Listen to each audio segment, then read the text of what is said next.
Oke, aman. Ya, sebelum kita bersama-sama merenungkan firman Tuhan, mari kita tundukkan kepala dan kita berdoa. Kami bersyukur padamu ya Allah, di tengah pujian kami, di tengah ibadah kami pada malam hari ini, kami diberi kesempatan untuk bersama-sama mau belajar dari kebenaran firman Tuhan. Tuhan kiranya menolong setiap kami, memampukan kami terlebih hamba-Mu untuk menguraikan firman Tuhan sesuai dengan kehendak Tuhan saja. Dan setiap kami yang hadir dari kecil sampai dewasa, biarlah hati kami dibuka, pikiran kami dibuka, dan kami mengerti tentang kebenaran firman Tuhan. Terima kasih Bapa di surga, di dalam nama Tuhan Yesus kami siap untuk belajar firman-Mu. Amin.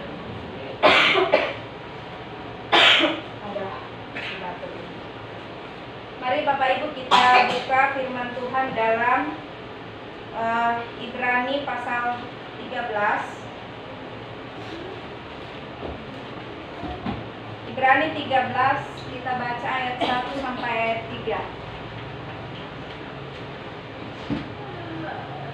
Ibrani 13 ayat 1 sampai dengan ayat yang ketiga. Di sana diberikan judul nasihat dan doa selamat. Ayat 1, peliharalah kasih persaudaraan.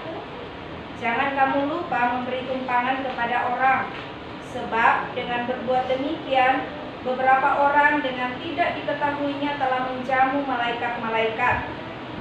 Ingatlah akan orang-orang hukuman, karena kamu sendiri juga adalah orang-orang hukuman. Dan ingatlah akan orang-orang yang diperlakukan sewenang-wenang, karena kamu sendiri juga masih hidup di dunia ini. 3 ayat bagian firman Tuhan malam hari ini kita akan merenungkan bersama Bapak Ibu.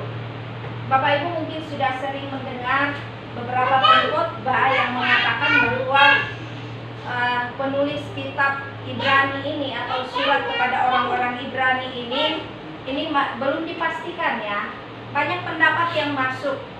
Tetapi ketika saya membaca-baca banyak tafsiran dan lain sebagainya, banyak yang lebih condong kepada Paulus, bahwa itu surat ini adalah tulisan Paulus.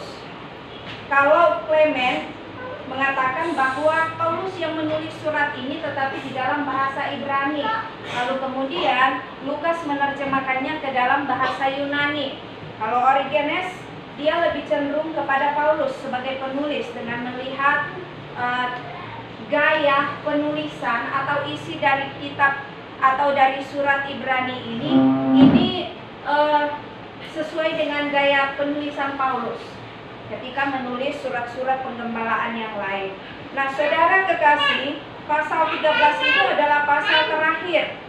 Dari pasal 1, penulis surat Ibrani itu sudah menulis banyak tentang iman, tentang Kristus ya. Ada juga tentang pengharapan, tentang anugerah, peringatan tentang kemurtadan, dan di bagian terakhir penulis di sini menulis tentang nasihat-nasihat.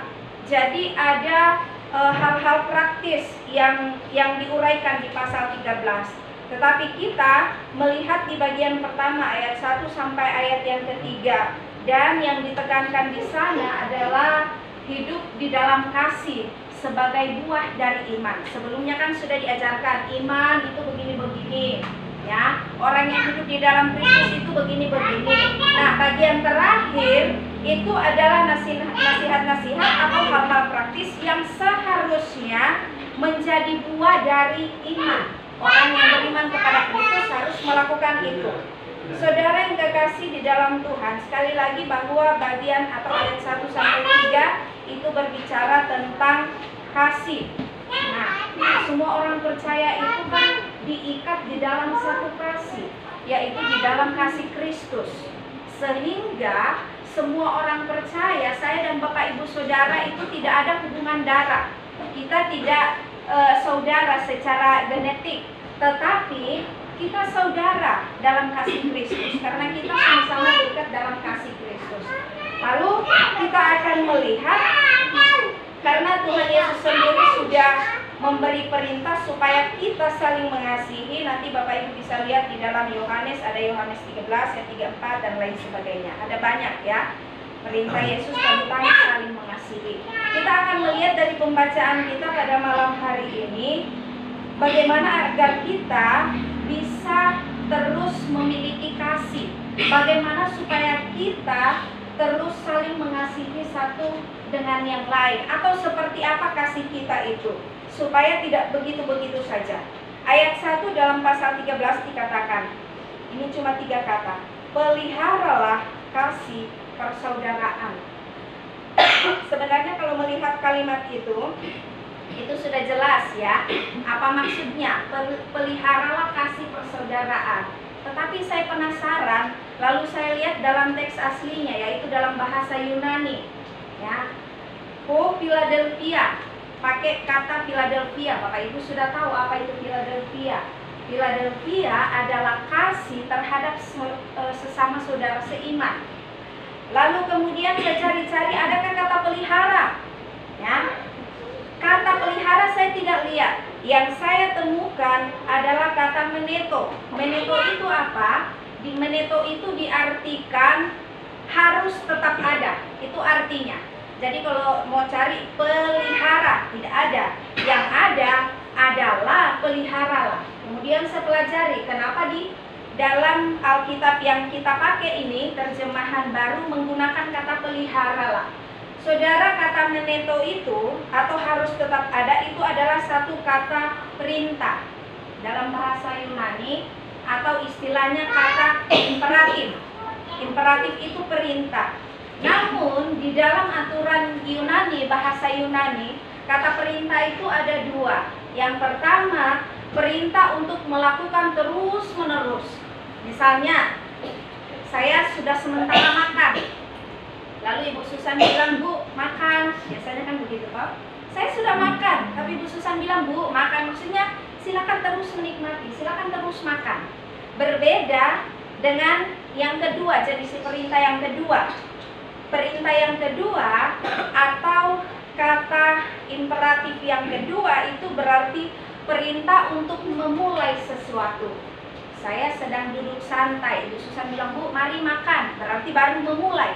Nah, kata meneto atau harus tetap ada itu menggunakan pengertian perintah yang pertama, bahwa harus terus menerus.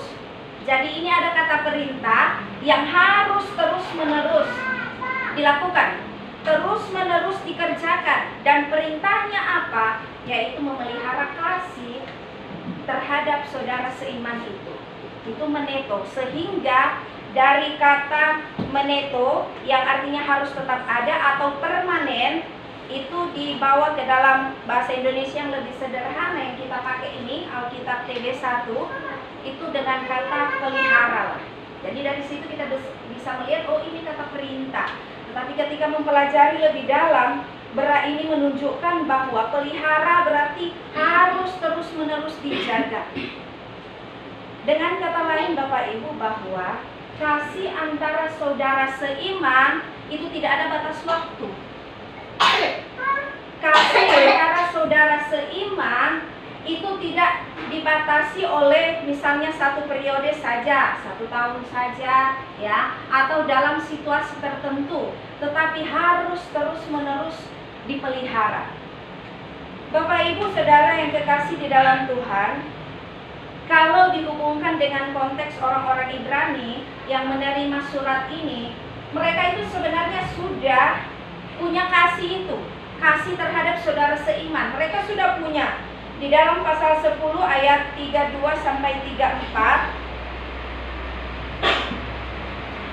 Ibrani 10 ayat 32 sampai 34. Ingatlah akan masa yang lalu sesudah kamu menerima terang. Kamu banyak menderita oleh karena kamu bertahan dalam perjuangan yang berat, baik waktu kamu dijadikan tontonan oleh cercaan dan penderitaan, maupun waktu kamu mengambil bagian dalam penderitaan mereka yang diperlakukan demikian. Memang kamu telah turut mengambil bagian dalam penderitaan orang-orang hukuman, dan ketika harta kamu dirampas, kamu menerima hal itu dengan sukacita, sebab kamu tahu bahwa kamu memiliki harta yang lebih baik dan yang lebih menetap sifatnya. Kemudian dalam pasal 6 ayat 10. Ibrani pasal 6 ayat 10. Ibrani pasal 6 ayat 10 dikatakan, sebab Allah bukan tidak adil, sehingga ia lupa akan pekerjaanmu dan kasihmu yang kamu tunjukkan terhadap namanya oleh pelayanan kamu kepada orang-orang kudus yang masih kamu lakukan sampai sekarang. Perhatikan Bapak Ibu bahwa perintah yang tadi untuk terus memelihara kasih persaudaraan terhadap saudara-saudara seiman itu sudah dilakukan oleh orang-orang Ibrani. Sudah sementara terjadi di dalam persekutuan mereka. Itu lebih jelas tadi di pasal 6 ayat 10. Dan dikatakan di pasal 6 ayat 10 bahwa kamu masih melakukannya sampai sekarang. Nah, di pasal 13 ayat 1 kemudian diingatkan lagi, kasih itu sudah ada di dalam kalian. Di dalam persekutuan kalian sudah ada. Yang harus kalian lakukan adalah terus menerus pelihara kasih itu di dalam persekutuan. Bapak Ibu Saudara kekasih di dalam Tuhan, sekali lagi kita belajar dari bagian firman Tuhan malam hari ini tentang mengasihi, bahwa yang pertama yang harus kita lakukan adalah memelihara kasih di antara saudara seiman. Siapa saudara seiman? Kita semua ini secara khusus yang ada di GKK Amaduan. Nah, apakah kasih itu sudah ada? Sudah ada. Bapak Ibu Saudara sekalian, saya percaya sudah memiliki kasih antara saudara seiman terhadap saudara seiman. Sudah punya. Yang harus dilakukan adalah terus menerus pelihara kasih itu. Jangan sampai kasih itu mati suatu saat. Jangan sampai kasih itu berhenti di satu titik. Jadi itu yang pertama, bahwa kita harus terus menerus memelihara kasih persaudaraan di antara saudara seiman. Saudara yang terkasih di dalam Tuhan, kita saling mengasihi secara khusus di antara sesama saudara seiman di GKK Alabuan. Itu karena kita juga sudah saling mengenal satu dengan yang lain. Saya memperhatikan ketika ada jemaat-jemaat yang baru, kasih itu sudah muncul. Meskipun belum terlalu kenal, kasih itu sudah muncul dari cara kita menyambut mereka dan lain sebagainya. Terus pelihara itu. Dan juga terkadang semakin kita mengenal seseorang, semakin kita mau mengasihi seseorang, semakin muncul kelemahan dari orang tersebut. Ya, misalnya saya semakin mengenal Ibu Susan, atau Ibu Susan semakin mengenal saya, maka Ibu Susan juga akan semakin melihat keburukan-keburukan atau kekurangan-kekurangan yang ada di dalam diriku. Dan cenderung manusia kalau seperti itu, semakin mengenal, semakin tahu keburukan, justru semakin jauh karena kecewa. Justru semakin jauh dari orang yang dikenal itu, yang keburukannya sudah mulai muncul satu-satu. Tetapi di dalam memelihara kasih terus-menerus, kalau hal itu terjadi, berarti kita tidak sedang memelihara kasih itu. Kita membiarkannya mati, kita membiarkannya layu. Tetapi yang harus kita lakukan adalah, meskipun semakin mengenal seseorang, semakin muncul keburukan, semakin muncul kekurangan-kekurangan seseorang, maka justru harus lebih mengasihi. Itu yang pertama, Bapak Ibu Saudara kekasih di dalam Tuhan. Bukankah Kristus juga mengenal saya dan Bapak Ibu sekalian? Ketika kita terjerat di dalam dosa, ketika kita lebih asik di dalam dosa, Kristus sudah mengenal kita. Tetapi yang Yesus lakukan, Dia tidak meninggalkan saya dan Bapak Ibu sekalian. ketika Yesus tahu Hana ini perbuatannya semakin buruk, Yesus justru semakin mendekat. Yesus mencari saya dan Bapak Ibu sekalian. Bahkan Yesus menyediakan hadiah terbesar, yaitu anugerah hidup kekal. Kasih Yesus terhadap saya dan Bapak Ibu sekalian itu tetap terpelihara. Buktinya tadi Bu Susan bersaksi tentang kasih Yesus, Pak Fred bersaksi tentang kasih Yesus. Bapak Ibu saudara sekalian juga pasti punya pengalaman menikmati kasih Yesus. Berarti kasih Yesus terhadap saya dan Bapak Ibu sekalian itu tetap terpelihara. Karena itu kasihku, kasih Bapak Ibu sekalian terhadap satu dengan yang lain, antara saudara seiman harus tetap terpelihara, harus tetap ada. Tadi kata meneto, kata bahasa Yunaninya itu artinya harus tetap ada atau permanen, terus menerus dipelihara. Yang kedua, kita lihat dalam ayat 2 dan ayat 3. Ayat 2 dan ayat 3 dikatakan, jangan kamu lupa memberi tumpangan kepada orang, sebab dengan berbuat demikian beberapa orang dengan tidak diketahuinya telah menjamu malaikat-malaikat. Ingatlah akan orang-orang hukuman, karena kamu sendiri juga adalah orang-orang hukuman. Dan ingatlah akan orang-orang yang diperlakukan sewenang-wenang, karena kamu sendiri juga masih hidup di dunia ini. Kalau di ayat 1 itu lebih spesifik tentang kasih Philadelphia, kasih terhadap saudara seiman. Kemudian di ayat 2 ternyata jangkauan kasih itu harus lebih luas lagi. Kalau saya sudah mengasihi di dalam lingkup GKK Labuan, kasihku harus keluar juga, harus lebih luas lagi, bukan hanya sebatas di GKK Labuan. Ayat 2 dikatakan, jangan kamu lupa memberi tumpangan kepada orang, sebab dengan berbuat demikian beberapa orang dengan tidak diketahuinya telah menjamu malaikat-malaikat. Bapak Ibu ingat kisahnya Abraham ketika ada 3 malaikat yang datang di Mamre di bawah pohon tarbantin. Abraham lihat 3 orang itu. Mungkin Abraham pikir, oh mereka manusia seperti Abraham, ya ternyata mereka malaikat. Belum mengenal lebih jauh, 3 orang itu masih asing bagi Abraham. Tetapi Abraham sudah menawarkan, ayo mampir ke kemahku. Lalu apa yang Abraham lakukan? Abraham suruh Sarah istrinya ambil tepung yang terbaik, buat roti bundar. Apalagi Abraham kemudian ambil kambingnya yang gemuk, diolah. Itu caranya Abraham untuk menjamu 3 orang tamunya itu, meskipun tidak kenal siapa itu. Lalu juga Lot, ketika ada malaikat yang menjumpainya di Sodom, Lot pun menjamu malaikat itu. Bahkan Lot itu memaksa, ayo menumpanglah di rumahku malam ini, tidurlah di rumah, istirahatlah di kemahku, begitu. Abraham, Lot, dan juga masih ada beberapa tokoh Alkitab yang lain, mereka menjamu malaikat yang sebenarnya mereka belum kenal. Mereka mungkin pikir itu hanya manusia, ya seperti dirinya sendiri, manusia biasa. Makanya dikatakan di ayat yang kedua, dengan tidak diketahuinya telah menjamu malaikat-malaikat. Apa maksudnya di ayat yang kedua dan juga dari kisah Abraham dan Lot, Bapak Ibu? Bahwa kasih kita itu jangkauannya juga harus lebih luas. Ayat 2 itu fokus kepada kasih terhadap orang asing.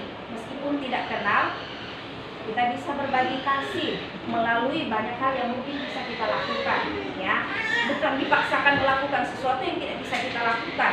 Kita bisa melakukan sesuatu yang bisa kita lakukan. Abraham dengan Lot waktu itu mereka menawarkan supaya 3 malaikat itu menumpang di kemahnya mereka. Waktu itu kan belum ada hotel, belum ada penginapan, belum ada lodging dan lain sebagainya. Jadi mereka menawarkan tempat untuk istirahat.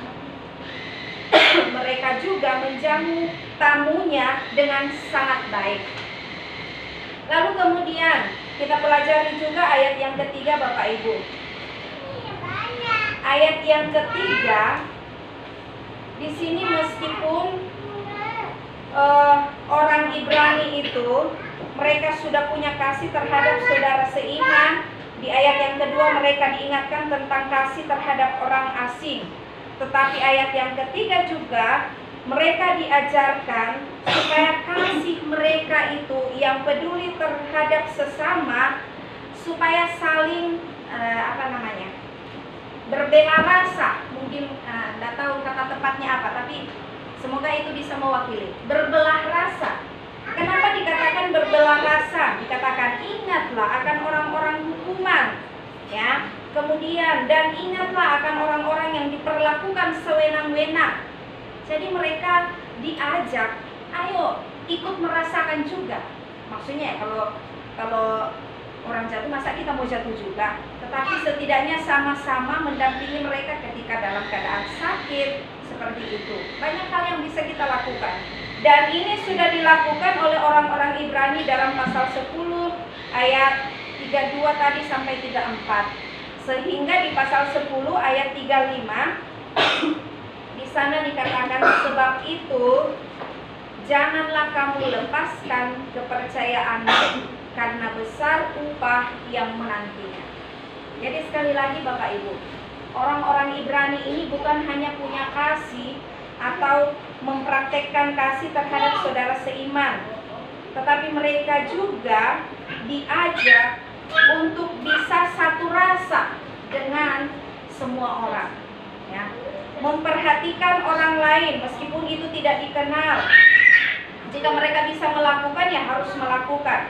Kalau di dalam ayat yang ketiga ada di sana disebut orang-orang hukuman. Ini ada yang menerjemahkan bahwa orang-orang hukuman ini adalah ya orang-orang percaya yang dipenjarakan karena imannya kepada Kristus. Tetapi ada juga yang berkata bahwa itu adalah Petrus. Petrus yang sedang dipenjara waktu itu di Filipi.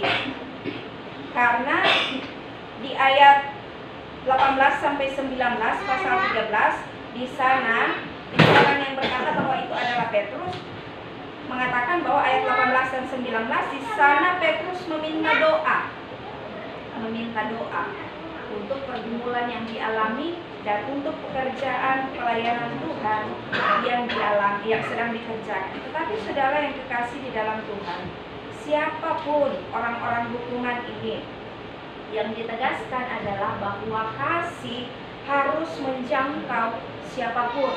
Kasih harus menjangkau siapapun, dimanapun dan kapanpun, ya. Kalau saya bisa mempraktekkan kasih dimanapun saya berada, saya harus melakukannya. Rabu minggu lalu waktu saya mau ke Palu kuliah, saya diantar ponakan. Pas mau itu penurunan di lampu merah Sigma, tiba-tiba motor lain bunyinya, ternyata ada yang rusak. Pas kami berhenti, ada satu orang bapak-bapak datang. Kenapa? Oh, motornya begini-begini. Oke, kalau begitu ibu naik, saya bantu dorong sampai di bengkel. Jadi meskipun tidak kenal orang itu, bapak itu tidak kenal saya, tidak kenal ponakanku, tetapi dia mau berbagi kasih melalui bantuannya terhadap kami. Kemudian Bapak Ibu tahu Ibu Rita? Ada di sini orangnya. Ibu Rita sering cerita, ya. Kita tahu bahwa karyawannya Ibu Rita kan bukan saudara seiman, kan? Tetapi dalam hal-hal terkecil sekalipun, Ibu Rita memperhatikan mereka. Kemarin ada yang sakit, siapa gitu. Ibu Rita bantu, karena bisa membantu, ya. Tidak mungkin Ibu Rita mau memaksakan sesuatu yang tidak ada. Karena itu yang bisa Ibu Rita lakukan. Dan banyak hal yang lain, ya. Meskipun Ibu Rita sedang sibuk, misalnya ada kegiatan gereja, tetapi karyawan sedang butuh pekerjaan, mereka butuh pemasukan, diberikan pekerjaan. Hal-hal yang terkecil yang bisa kita lakukan Bapak Ibu. Seperti orang yang menolong saya tadi, ya. Mungkin bagi orang yang melakukan itu hal yang kecil, tetapi bagi saya yang ditolong itu adalah hal yang besar yang dilakukan untuk saya. Yang kedua Bapak Ibu yang kita pelajari, bagaimana kita mengasihi, bagaimana kita mengaplikasikan kasih. Bahwa jangkauan kasih kita harus lebih luas lagi. Jangkauan kasih kita harus lebih luas lagi. Dua hal yang kita pelajari malam hari ini tentang mengasihi. Yang pertama, bahwa kasih itu harus terus-menerus dipelihara, harus tetap ada, harus permanen di dalam persaudaraan antara saudara seiman. Dan yang kedua, kita keluar lagi, ya, lebih luas lagi, bahwa jangkauan kasih kita harus lebih luas, menjangkau yang bisa kita jangkau. Demikian firman Tuhan. Tuhan Yesus memberkati Bapak Ibu Saudara sekalian.